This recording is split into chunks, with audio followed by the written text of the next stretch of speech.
ఒక మనిషి దగ్గర అన్నీ ఉన్నాయి. డబ్బు ఉంది, పేరు ఉంది, కానీ శాంతి లేదు.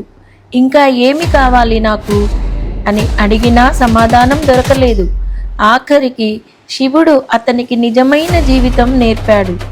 ఏం నేర్పాడో తెలుసా? అది ఏమిటో ఇప్పుడు తెలుసుకుందాం పదండి.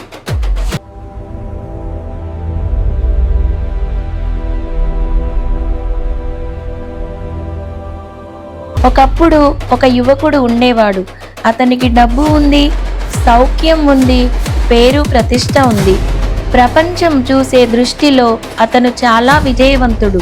కానీ అతని హృదయం మాత్రం ఎప్పుడూ ఖాళీగా ఉండేది. రాత్రిళ్ళు నిద్ర రాదు, ఉదయం లేచిన జీవితం మీద ఆసక్తి ఉండదు. బయట నవ్వుతూ ఉన్న లోపల మాత్రం ఒక బాధ అతన్ని నెమ్మదిగా తినేస్తూ ఉండేది. ఇంకా ఏమి కావాలి నాకు?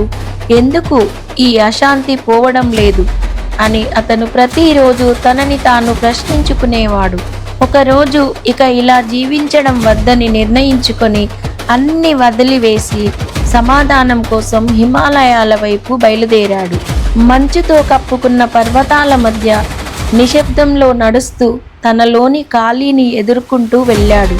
చివరకు ఒక ప్రశాంతమైన ప్రదేశంలో ధ్యానం చేస్తున్న ఒక యోగిని చూసి, స్వామి, నాకు అన్నీ ఉన్నాయి కానీ శాంతి లేదు అని అడిగాడు.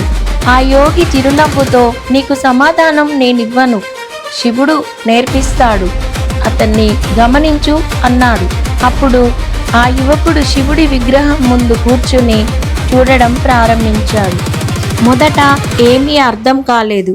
కానీ రోజులు గడిచే కొద్దీ అతనికి శివుడు చెప్పిన సత్యాలు అర్థమయ్యాయి. శివుడు శ్మశానంలో ఎందుకు ఉంటాడో అతను గ్రహించాడు. జీవితం తాత్కాలికం. మనం పట్టుకున్న ప్రతిదీ ఒకరోజు వదిలిపోతుంది. శివుడు విషాన్ని తాగినప్పుడు అతనికి అర్థమైంది, జీవితంలో వచ్చే కష్టాలను పారిపోకుండా అంగీకరించాలి. శివుడు ప్రశాంతంగా ధ్యానం చేస్తూ ఉండటం చూసి అతను చివరికి తెలుసుకున్నాడు, సంతోషం బయట కాదు, మనలోనే ఉంది.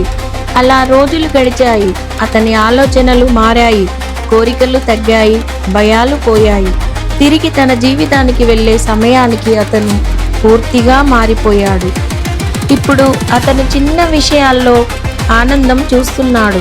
ఒంటరిగా ఉన్నా ప్రశాంతంగా ఉన్నాడు. ఎందుకంటే అతను శివుడు చెప్పిన అసలు రహస్యం తెలుసుకున్నాడు. జీవితం అంటే సంపాదించడం కాదు, అంగీకరించడం. బయట కాదు, లోపలే నిజమైన ఆనందం ఉంది. ఇదే శివుడు మనకు నేర్పిన నిజమైన జీవితం. ఈ కథ మీకు నచ్చితే లైక్ చేయండి, షేర్ చేయండి, మీ అభిప్రాయం కామెంట్లో చెప్పండి.